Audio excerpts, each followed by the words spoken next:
असं आहे की मुळात हा लढा पतपेढीचा नसून गेले अनेक वर्ष शिवसेना आजची UBT यांनी BSTमध्ये जे कामगार विरोधी आणि एकूणच खाजगीकरणाचं धोरण चालवलेलं आहे त्या धोरणाविरोधात कामगारांनी नोंदवलेला हे मत आहे। आणि हा लढाच त्याचा होता की ज्या पद्धतीने आपण सर्वजण बघत आहात की BSTची जी दशा आज झालेली आहे त्या दशेला पूर्णतः शिवसेना आणि त्यांची बेस्ट कामगार सेना ही युनियनच जबाबदार आहेत। ते कमिटीमध्ये असताना अनेक वर्ष त्यांनी फक्त स्वतःच्या फायद्यासाठी या BSTचं नुकसान केलेलं आहे। आणि ही जी निवडणूक आज जवळपास 9 वर्षानंतर झाली त्याच्यामध्ये आम्ही कामगारांकडे जाताना, कारण की अनेक वर्ष हे आपण कामगारांचं लढा लढत आलेलो आहोत, कामगारांच्या न्याय हक्कासाठी लढत आलेलो आहोत आणि तोच मुद्दा कामगारांपर्यंत नेला आणि कामगारांनी नोंदवलेलं हे मत आहे। आपण बघितलं सेना आणि मनसे यांची युती या सगळ्या निवडणुकी दरम्यान होती। मोठं आव्हान वाटत होतं, कारण ज्या प्रकारे हाईप होती, दोन भाऊ एकत्र, दोन म्हणजे बंधूंची युती आणि दुसरीकडे भाजप प्रणित संघटनांची युती। मला असं वाटतं, मी परत हेच सांगेन की दोन भाऊ एकत्र आले की नाही हा प्रश्न नाही आहे। मुळात जर तुम्ही लोकांसाठी कामगारांसाठी जर काम कराल तर मग तुम्ही एकटे असाल तरी तुम्हाला निवडून दिलं जातं, हे आज कामगारांनी दाखवून दिलेलं आहे।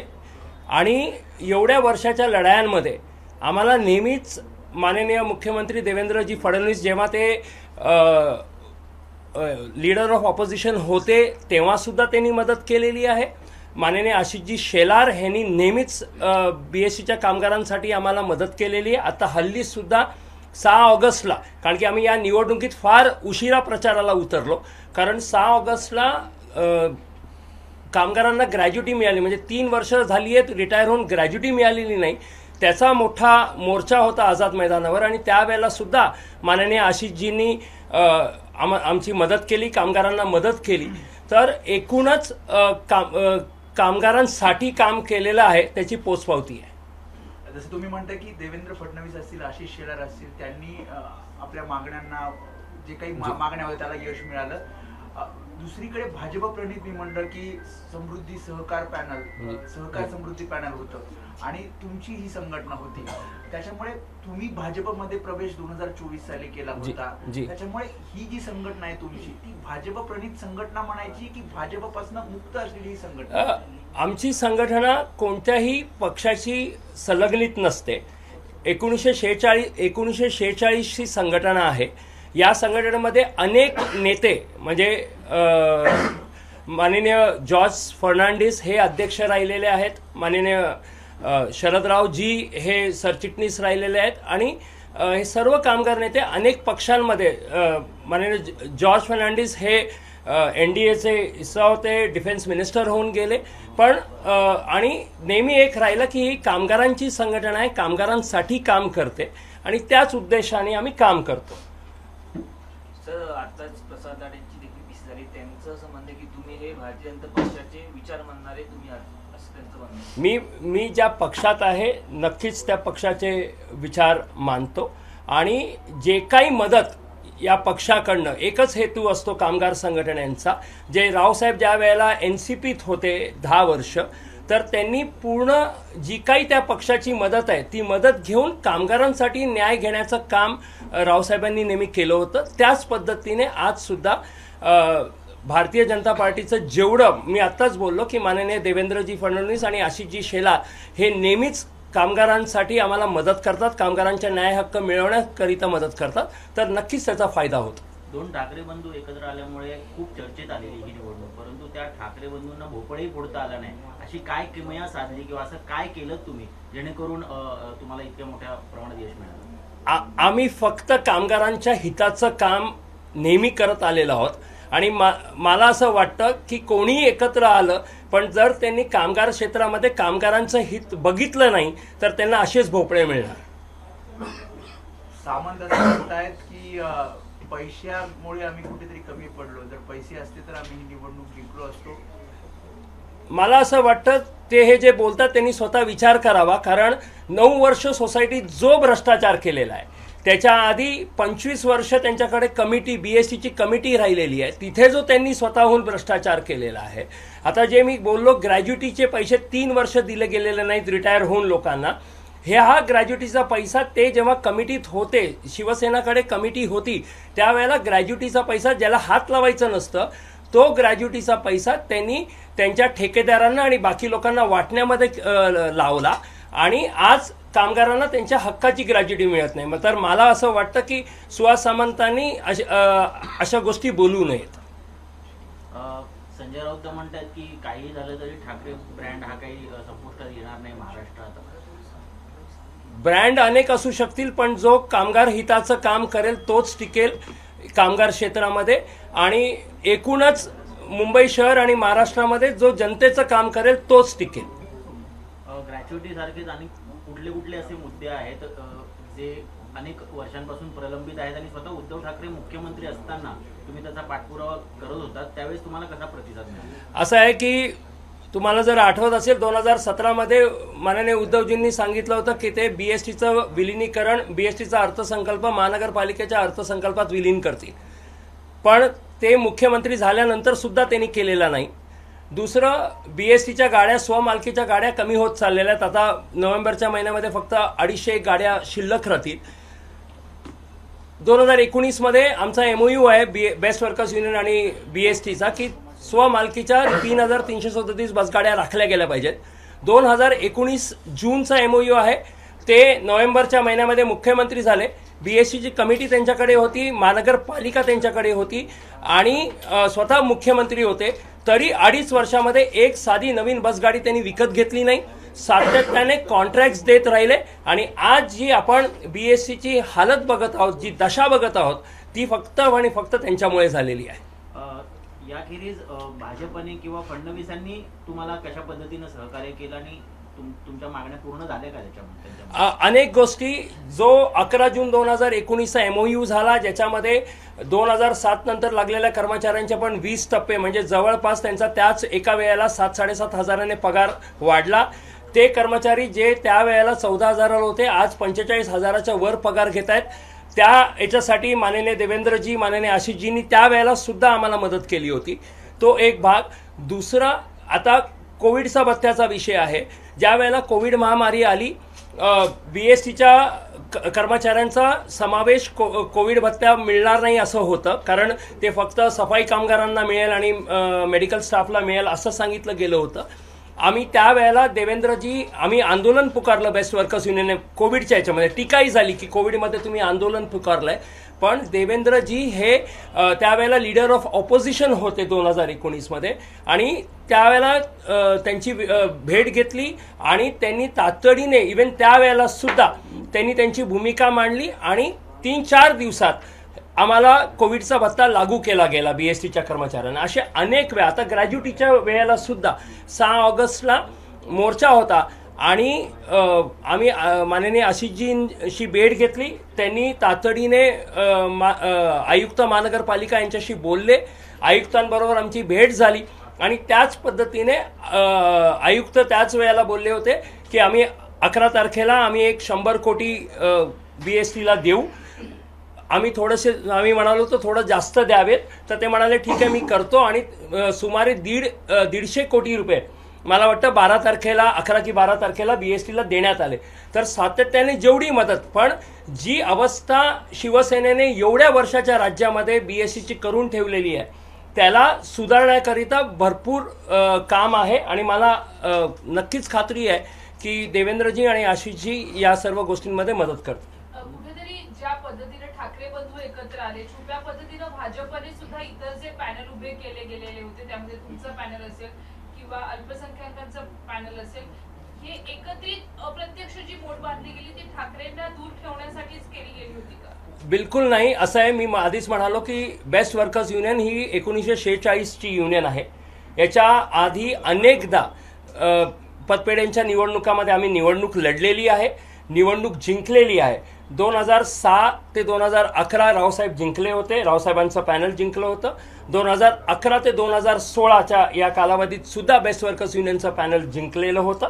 त्यामुळे बेस्ट वर्कर्स युनियन, कारण की BSTची क्रेडिट सोसायटी आहे आणि आम्ही नेहमीच हे निवडणुका लढत आलेलो आहोत. या पुढचं चॅलेंज नेमकं काय असणार? कारण आधीच आपण बघतोय डंगाईला आलेलं बेस्ट प्रशासन आहे, अनेक अर्थांनी अडचणी समोर आहेत. तुमचं टार्गेट नेमकं काय असेल? आमचं टार्गेट आहे की एकूण BST मध्ये स्वमालकीच्या 3,337 बसगाड्या आल्या पाहिजेत. मुंबई महानगरपालिका मदत करतेच, पण फार मोठी मदत लागणार आहे एकूण डेडिकेटेडली BSTला मदत करण्यासाठी. कारण की मी जसं सांगितलं, फंड्स त्यांनी सर्व आधीच शिवसेनेच्या कमिटीने वाईपआउट करून टाकलेले आहेत. त्यामुळे फंड्स येणं आणि ही पूर्ण जगामध्ये नावाजलेली जी सेवा आहे, अत्यावश्यक सेवा आहे, त्याला त्याच्या आधीचा जो मान सन्मान होता आणि लोकांना ज्या पद्धतीने सेवा देत होती ही BST, त्या ह्याला आणून त्याला तिकडे आणावं लागेल आणि ते एक मेजर चॅलेंज असणार आहे. कामगारांचे अनेक प्रश्न आहेत. रखडलेला वेतन करार आहे किंवा आज रिटायर झालेल्या लोकांना ग्रॅज्युटी मिळत नाही आहे, तो एक प्रश्न आहे. आणि सर्वात मोठा आहे की BSTचा अर्थसंकल्प महानगरपालिकेच्या अर्थसंकल्पात विलीन करणं. हे काही महत्त्वाचे प्रश्न आहेत आणि नक्कीच हे सर्व प्रश्न हे राजकीय आहेत आणि हे राजकीय पातळीवर सोडवले गेले पाहिजेत आणि आम्हाला आशा आहे की येणाऱ्या काळात हे होतील. शिर्डीमध्ये जो अपहार झाला त्याची EOWची चौकशी सुरू झालेली आहे. आता तुमचं पॅनल आल्यानंतर ही चौकशी अशाच पद्धतीने सुरू राहून काही कॉन्क्लुझिव्ह एंडला येणार आहे का? आम्ही आमच्या पतपेढीच्या निवडणुकीमध्ये जे वचननामा आहे त्या वचननाम्यामध्ये सुद्धा आम्ही सांगितलेलं आहे की ह्यांनी जो काही भ्रष्टाचार केलेला आहे एवढ्या 9 वर्षामध्ये त्याची चौकशी करणार हे आमच्या वचनामध्येच आहे. कारण की हा शेवटी पैसा आहे कोणाचा? हा पैसा कामगारांचा आहे आणि कामगारांचा पैसा जर तुम्ही भ्रष्टाचार करून आणि स्वतःच्या मौजमस्तीसाठी जर उधळणार असाल तर त्याची चौकशी फक्त चौकशी नव्हे, जर त्याच्यात आढळलं तर त्यांच्याकडनं वसूल सुद्धा केलं पाहिजे, कारण हा कामगारांचा पैसा आहे. शशांकजी, थोडक्यात एक सांगा, मी उशीर आलो मात्र एकंदरीत तुम्हाला गवगवीत बेस्ट पतपेढी निवडणुकीत मिळाला, थोडक्यात प्रतिक्रिया. हा विजय जो आहे हा कामगारांचा विजय आहे आणि शिवसेना म्हणजे आजची UBT यांनी अनेक वर्ष सत्तेत राहून BST कमिटीमध्ये महानगरपालिकेमध्ये जो खाजगीकरण आणि कामगार विरोधी जे काही कामं केलेली आहेत त्याच्या विरोधात नोंदवलेलं मत आहे. बॅलेट पेपरवरती या निवडणुका घेतल्या होत्या, त्याच्यामध्ये तुम्हाला एकंदरीतच गवगवीत यश मिळताना पाहायला मिळतंय. प्रसाद लाड यांनी तुम्हाला समर्थन किंवा एकंदरीत तुमच्याशी वार्ता करण्याची पण गोष्ट केली आहे. कामगारांसाठी आम्ही एकत्रितपणे, माझंही मत आहे, कारण की ही शेवटी पतपेढी कामगारांची, कामगारांसाठी सर्व वेलफेअर मेजर्स आणि सर्व योजना राबवणं गरजेचं आहे, तर एकत्रित आम्ही काम करणार. ठाकरे ब्रँडच्या एकंदरीतच आव्हान होतं तुम्हाला आणि त्या पार्श्वभूमीवरती तुम्हाला मिळालेलं गवगवीत यश पाहता एकंदरीतच बॅलेट पेपरवर निवडणुका घेतल्या होत्या, त्यामध्ये तुम्हाला मिळालेलं यश कसं पाहताय? शरद रावांचं किती महत्व यामध्ये आहे? नक्कीच योगदान आहे रावसाहेबांचं. रावसाहेबांनी ही BST त्याचा कामगार जगवण्याचं आणि वाढवण्याचं काम केलेलं आहे आणि तेच परंपरा बेस्ट वर्कर्स युनियन आणि मी पुढे नेणार. ठाकरे ब्रँडचं किती आव्हान होतं? मी आधीच म्हणालोय, ब्रँड तेव्हाच असतो, ब्रँड लोक बनवतात. तुम्ही जर लोक आणि कामगारांसाठी काम केलं नाही तर तीच लोक तुमचा ब्रँड संपवण्याचंही काम करतील, असं माझं मत आहे. शेवटचा प्रश्न, तुम्ही कोणत्याही पॉलिटिकल पार्टीशी कनेक्ट संघटना नाही असं म्हणता येईल, पण भाजपच्या नेत्यांचं तुम्ही धन्यवाद म्हणतात, तर एक अप्रत्यक्षरित्या भाजपची मदत आपल्याला निवडणुकीत झाली का? कारण त्यांचं एक पॅनल होतं, अर्थातच त्यांचं पॅनल होतं, त्यांनी निवडणूक लढली, त्यांची 7 जागा आल्या आणि तुमच्या 14 जागा आल्या. असं आहे की आम्ही कामगार संघटना म्हणून, मी जसं म्हणालो, आमचे सर्व प्रश्न राजकीय असतात आणि हे जे कोण राजकीय नेते 2017ला ज्या वेळेला 7 ऑगस्टला संप झाला होता, मातोश्रीवर उद्धवजींबरोबर वाटाघाटी करून तिथे समझोता करण्यात आला, तर त्यांनी ज्या वेळेला आम्हाला काही आश्वासनं दिली आणि तर आम्ही त्याचं क्रेडिट त्यांना देण्याचं काम केलं. कारण की आमचं म्हणणं आहे, जो कामगारांसाठी काम करेल किंवा कामगारांच्या विषयांना घेऊन मदत करेल किंवा त्यांचे प्रश्न सोडवेल, आम्ही त्यांना त्यांचा क्रेडिट देणार, पण त्याच्यासाठी तुम्ही काम केलं पाहिजे. तुम्ही काम नाही केलं आणि उगाचच क्रेडिट. आणि म्हणून देवेंद्रजी आणि आशिषजींनी जिथे जिथे, मी फक्त असंच नाही सांगितलं, मी तुम्हाला इन्स्टन्सेस दिले की ज्या ज्या वेळेला त्यांनी कुठे कुठे आम्हाला मदत केली. पण शशांकराव हे भाजपमध्ये आहेत, त्यामुळे तुम्ही जिंकलात म्हणजे आम्ही जिंकलो, अशा प्रकारे भाजप नेत्यांचं म्हणणं आहे. जी प्रतिक्रिया मी भाजपात आहे आणि नक्कीच मी आधीच सांगितलं की भाजपाची मदत घेऊन पक्ष आहे आणि पक्षाचे धोरणं कामगारांच्या हिताचे आहेत आणि ते धोरणं घेऊन कामगारांच्या हिताचं काम करणार.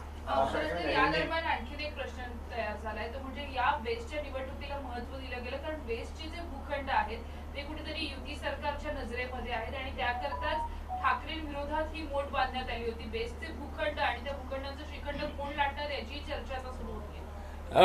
मुळात असं आहे की मी जे बोललो आधी की BST मध्ये खाजगीकरण आणण्याचा डाव आणि किंवा आणलं गेलं हे शिवसेनेने आणलेलं आहे आणि हे 2018 सालापासून त्यांनी म्हणजे त्यांचे मनसुबे आधीपासून होते पण 2018 सालामध्ये त्यांनी आणलं पहिल्यांदा खाजगीकरणाचं पूर्ण तोपर्यंत खाजगी कॉन्ट्रॅक्टर्स आलेले नव्हते आणि ज्या लोकांनी खाजगीकरण आणलं ज्या लोकांनी स्वतःच्या बस वाढवल्या नाहीत. आता मी म्हणालो आमचं MOU आहे आमचं एग्रीमेंट आहे की 3,337 बसगाड्या BSTने स्वमालकीच्या राखल्या गेल्या पाहिजेत पण ते केल्यानंतर 2.5 वर्ष शिवसेनेचं सरकार होतं. माननीय उद्धवजी हे मुख्यमंत्री होते. BST कमिटी त्यांच्याकडे होती. महानगरपालिका त्यांच्याकडे होती. एवढं असताना जर त्यांनी एकही गाडी स्वमालकीची घेतली नाही फक्त कॉन्ट्रॅक्ट्स गाड्या आणल्या आणि त्याचे उद्घाटन केले तर इंटेन्शन क्लिअर होतं की कोणाला काय करायचं. शशांकजी प्रसाद लाड यांनी रिकाउंटिंगची मागणी केली आहे तसं पत्र पण दिलंय काही जागा आमच्याकडे येऊ शकतात असा त्यांचा विश्वास आहे. नक्कीच जे लढतात गेल्या वेळेला आम्ही लढलो होतो आम्ही असं पत्र दिलं होतं की रिकाउंटिंग घ्यावी. लोकांना वाटतं उमेदवार असतात भरपूर मोठी संख्या असू शकते आमचेही असतील त्यांचेही असतील त्यांनी मागणी करण्याचा अधिकार प्रत्येकाने की जो उमेदवार लढतो त्याला असं वाटत असेल की मला थोडीशी मतं जास्त मिळू शकलं असेल. कुठल्या काही भाजप नेत्याचा तुम्हाला काही फोन वगैरे शुभेच्छा? मला आशिषजींचा शुभेच्छाचा फोन आला अनेक नेत्यांचे फोन आले आणि अनेक पक्षातनं फोन आले जे कामगारांचा हितचिंतक आहेत त्यांचे फोन नक्कीच आलेले. ABP माझा उघडा डोळे बघा नीट.